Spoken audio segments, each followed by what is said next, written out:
A gramophone is revolving with N angular velocity omega. Gramophone एक disc type की structure होती है कि डिस्क है मान लो हमारे पास, ठीक है, और ये घूम रहा है ओमेगा से। अब coin is placed at distance small r from the centre of the record.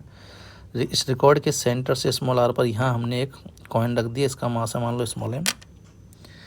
The static coefficient of the friction is mu.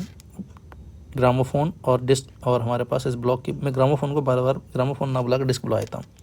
इस डिस्क और इस कॉइन के बीच में जो म्यू स्टैटिक है वो म्यू दे रखा है अपन को।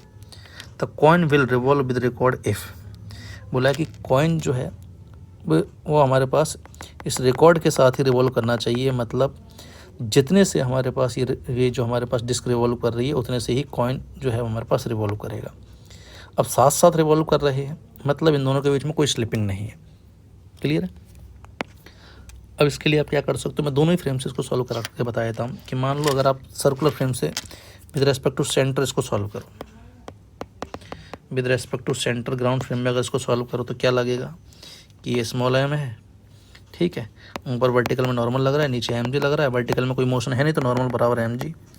सर्कुलर मोशन जो हो रहा है इसका हॉरिजॉन्टल प्लेन में हो रहा है स्मॉल आर के रेडियस में।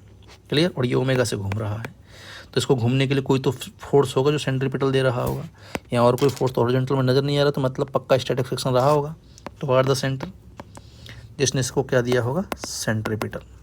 तो स्टैटिक फ्रिक्शन की वैल्यू रही होगी एम ओमेगा स्क्वायर आर।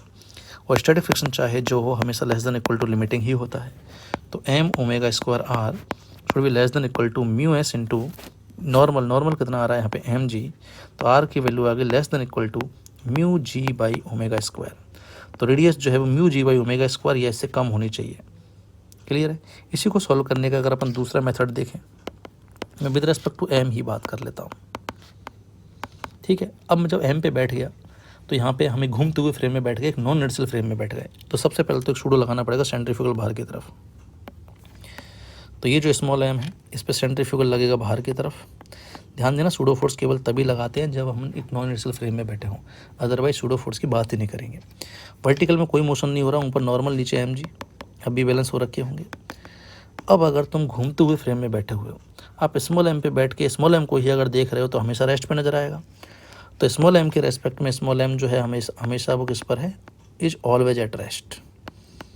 और ऑलवेज एट रेस्ट होने का मतलब इक्विलिब्रियम में होना। क्लियर? तो जहाँ मैं सर्कुलर मोशन देख पा रहा था सेंटर के फ्रेम में, वहीं पे स्मॉल एम के फ्रेम में ये इक्विलिब्रियम में होगा। डेफिनेटली हो सकता है, because rest and motion depends on observer. एक ही चीज़ हमारे पास एक ऑब्जर्वर के लिए घूमती हुई हो सकती है, दूसरे के लिए रेस्ट पे भी हो सकती है हमेशा। तो यहाँ पे अगर मैं स्मॉल एम के रेस्पेक्ट में अगर बात करूँ तो इक्विलिब्रियम में है। तो वाई में तो फोर्स बैलेंस हो रखे हैं, सेंट्रीफ्यूगल फोर्स इसको रेडियली बाहर धकेलना चाह रहा है, तो पक्का रोकने के लिए यहाँ पे एक फ्रिक्शन की रिक्वायरमेंट है, स्टैटिक फ्रिक्शन की रिक्वायरमेंट है। और कोई स्लिपिंग नहीं हो रही है, मतलब स्टैटिक फ्रिक्शन बैलेंस कर रहा होगा कि इसको एम ओमेगा स्क्वायर आर को। अगेन वही चीज़ लगाएंगे, अब स्टैटिक फ्रिक्शन चाहे जो हो हमेशा less than equal to limiting ही होता है, तो सेम ही कंडीशन यहाँ से आ गई, तो आंसर भी क्या हो जाएगा, सेम। अब आपकी मर्जी, आप कौन सा मेथड इनमें से फॉलो करो। क्लियर है? एक मैंने बेसिकली किया क्या है, दोनों सेम सी ही चीज़ें हैं, बस ऑब्जर्वर बदला है। एक में मैंने सेंटर के रेस्पेक्ट में बैठ के सारी कहानी की, तो सर्कुलर मोशन होने के कॉन्सेप्ट लगाए। दूसरे में मैंने ब्लॉक पे ही बैठ के कहानी की, तो वहाँ पे इक्विलिब्रियम का कॉन्सेप्ट लगाया है। ठीक है? तो इसके लिए करेक्ट आंसर क्या हो जाएगा, रेडियस की जो वैल्यू है वो mu ji by omega square के बराबर हो सकती है, उससे कम। अगर इससे ज़्यादा ली तो ये यहाँ पे कभी भी रेस्ट पे नहीं रह सकता, पक्का स्लिप कर जाएगा। तो radius less than equal to, अब less than equal to mu ji by omega square, ठीक है, ये गलत।